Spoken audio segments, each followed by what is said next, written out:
What would you do if, during a routine delivery, you entered an apparently abandoned building only to find you weren't alone? It was a cold November night when I received an order that completely changed my sense of security. I was working part-time for a food delivery service, usually clocking in no more than 15 hours a week. That night, business was slow, and I had only one order left to complete before heading home. The order came in at 1:15 a.m., destined for a modest building on the outskirts of town. The address indicated it was a commercial property, perhaps for night shift workers. However, when I pulled into the parking lot, an unsettling sight greeted me. The place was utterly deserted. No cars, no lights, and an eerie silence hung in the air. My instructions were to deliver the food to room 301, but as I approached the entrance, I couldn't shake a sense of unease. The building was only 2 stories high, looking old and rundown, with a dim bulb flickering above the door. I double-checked the app, pushed open the unlocked door, and stepped into a dimly lit hallway.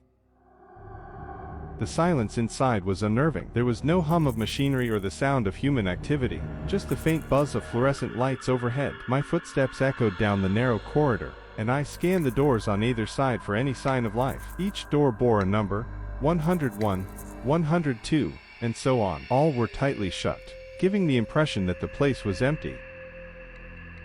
At the end of the hallway, a door led to a staircase, propped open with a wedge, but there were no lights on. I hesitated, staring into the darkness of the stairwell. The instructions were clear, but every detail of this place screamed caution. Just then, I heard a sudden creak behind me. I quickly turned to see a door slightly ajar, a thin sliver of darkness spilling into the hallway. From the shadows, a man emerged. His face was obscured by the darkness, but I could see he was dressed in casual clothes. Standing silently in the corridor, staring at me, 301 is upstairs, the man said, his voice low and sending a chill down my spine. His eyes locked onto mine with a look that held a hint of malice, something predatory. I nodded but didn't move. Neither did he. He just kept staring, a suppressed anger simmering in his eyes. After a few tense seconds, I dropped the bag on the ground and quickly walked toward the exit. The man didn't follow, but I heard his footsteps entering the stairwell and ascending the stairs. I left the building, got into my car, and drove away. I wasn't sure what I had just experienced, or if I had overreacted, so I didn't call the police. But the next day, the police called me. Apparently, the office had reported a break-in, and from the security footage, they had seen my car and tracked my license plate back to me. They had footage of the break-in, so they called me in for questioning, asking if I had any information to provide. I didn't have much to offer, but it turned out that there were actually 3 people who had broken in.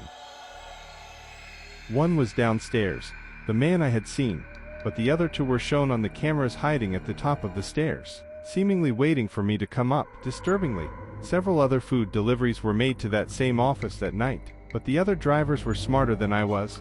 They left the food outside the front door. No one knows what might have happened if I or any of the other drivers had gone up to the 2nd floor. Hopefully, the police will catch those 3 men before anyone falls victim to them. Have you ever felt a gaze so intense that it felt like someone was carving fear into your soul? It was just another monotonous night at the hardware store, where I worked the graveyard shift. We were a small operation, usually with just me and a colleague handling the entire night.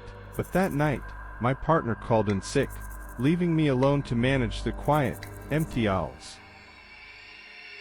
I clocked in at 10 p.m., and by 10:15, I was already knee-deep in stock counts and inventory checks. Hours slipped by as I busied myself with the routine tasks. It wasn't until I heard a faint, yet persistent, tapping noise that I paused. The sound was barely noticeable over the hum of the fluorescent lights, but it was there, a soft, rhythmic tap, tap, tap. I glanced at my watch. It was 2:03 a.m. Time had flown by, but that noise, it didn't make sense. The store was closed, and no one should be around at this hour. I walked towards the front of the store, each step echoing in the vast emptiness, heightening the eerie silence. As I approached the entrance, my heart skipped a beat. There, leaning against the window, was a shadowy figure. He was tall, lanky, and his face was partially obscured by the hood of his sweatshirt. He seemed to be peering inside, as if searching for something, or someone. I mustered the courage to ask, "What do you want?" The man looked up, his eyes locking onto mine with a cold, unnerving intensity. He didn't smile or frown. His expression was devoid of emotion. "Open the door," he said in a flat, demanding tone. "We're closed," I replied, my voice shaky but firm. "You need to leave." The man didn't budge. Instead, he pressed his face against the glass, his eyes never leaving mine. I felt a chill run down my spine, but I turned to walk away, hoping he'd take the hint. That's when the tapping turned into a loud, aggressive pounding. I spun around, my heart racing. The man's demeanor had shifted from eerily calm to visibly enraged. He pounded on the window with his fists, his knuckles white with tension. "Leave now, or I'm calling the cops," I shouted, pulling out my phone to show I meant business. The man backed off, still glaring at me, but he slowly retreated into the parking lot, disappearing into the shadows. Relieved, I put my phone away and returned to my work, though I couldn't shake the unease that had settled in my gut. Not 15 minutes later, I heard another noise, this time, a sharp, metallic scraping. I dropped the box I was holding, and ran to the front of the store. There was no one at the window, but as I approached the entrance, I saw it. The bolt lock on the revolving glass door was missing, completely gone. I pushed the door, and it swung open effortlessly, sending a surge of panic through me. Someone had broken in, and I was all alone. I knew I had to call the police, but as I turned to head to the office, my blood ran cold. Standing just a few feet away was the man from before, his eyes burning with an intense, almost otherworldly rage. I didn't hesitate. I bolted out of the revolving door, hearing his footsteps pounding close behind me. I dashed into the parking lot, narrowly avoiding a speeding van that swerved dangerously close to me. I didn't stop running until I reached my car. Fumbling with my keys, I managed to get inside and lock the doors just as the van sped off, the man no longer in sight. I called the police, spending the next few hours explaining the terrifying encounter. The next day, we reviewed the security footage, which showed the man breaking in. The image quality was poor, but it was clear he wasn't alone. They had planned something sinister, something that might have ended very differently if I hadn't acted quickly. I often wonder what their true intentions were that night. Whatever the reason, I'm certain of one thing: had I not been quick, I might never have been seen again. Why is the garage door open?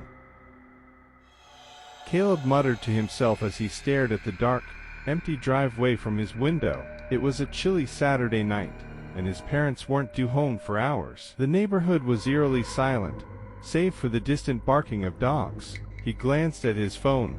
10:17 p.m. Just moments ago, he had been engrossed in a round of Fortnite with his friends, but now, an inexplicable sense of dread had crept into his bones. Caleb, a 16-year-old with a knack for video games, and a dislike for horror movies, was not the type to spook easily. However, the sudden, unexplained opening of the garage door had him on edge. He had locked it after his mom and sister left for a late-night shopping trip, and his dad had texted him earlier saying he'd be working late. There was no reason for it to be open. Deciding it was just a fluke, Caleb tried to push the thought from his mind. He texted his friends goodbye, tossed his phone on his bed, and headed downstairs to make sure everything was secure. As he descended, the old wooden stairs creaked loudly, their groans echoing through the empty house. When he reached the bottom, a blast of icy air hit him. The front door was ajar, a mere crack, but enough to send a shiver down his spine. He cautiously pushed it shut, the cold metal handle numbing his fingers. With the door securely locked, he turned to head back upstairs. That's when he heard it, a faint, deliberate creak from the kitchen floorboards. His heart leapt into his throat. Every instinct told him to run, but curiosity got the better of him. He grabbed a broomstick from the hall closet, clutching it like a makeshift weapon, and tiptoed toward the sound. The kitchen was dark, save for the dim glow of the moon filtering through the window. He flipped on the light switch, but nothing happened. The bulbs must have blown. He cursed under his breath, and continued on, the floor creaking beneath his feet. Suddenly, from the corner of his eye, he caught movement. He swung around, the broomstick raised. There, in the reflection of the glass door leading to the backyard, he saw it. A shadowy figure standing just outside, staring directly at him. Panic surged through him. He stumbled backward, knocking over a chair. The figure didn't move, its silhouette eerily still. Caleb's mind raced. Who could it be, and why were they just standing there? He ran to the back door, flipping the deadbolt, and yanked it open, shouting, "Who's there?" But the yard was empty, bathed in the cold, indifferent moonlight. The figure had vanished. Breathing heavily, Caleb locked the door and backed away, the broomstick still clutched tightly in his hand. He was done investigating. Whatever was going on, he wanted no part of it. He turned to head back upstairs, but froze in his tracks. The floorboards behind him creaked again. Slowly, he turned his head, his breath caught in his throat. There, standing at the foot of the stairs, was a tall, gaunt figure dressed in dark, tattered clothing.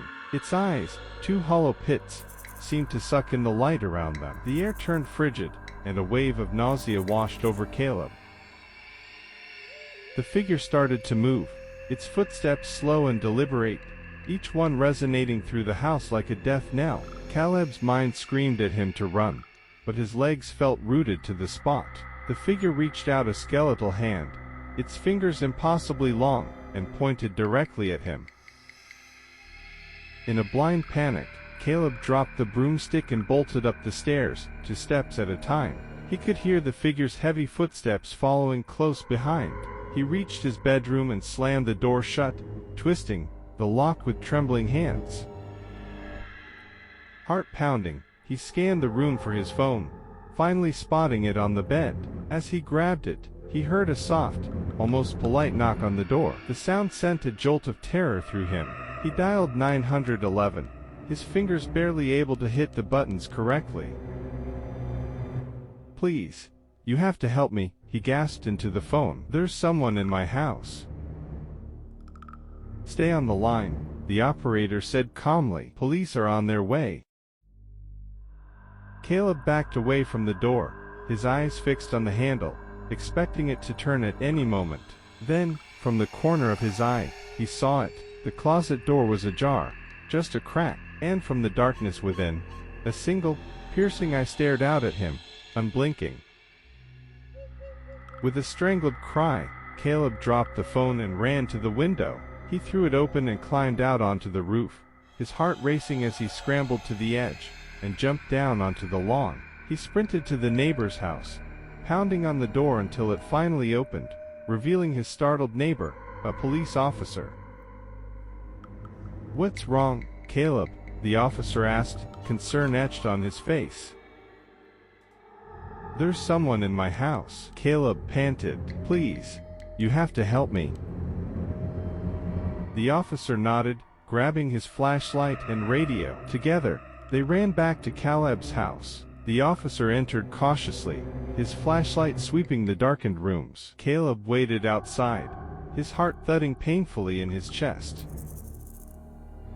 Minutes later, the officer emerged, a grim expression on his face. "We've got him," he said, leading out a tall, thin man in handcuffs. The man's face was pale and gaunt, his eyes hollow and empty. As he passed Caleb, the man smiled, a cold, twisted grin that sent chills down Caleb's spine.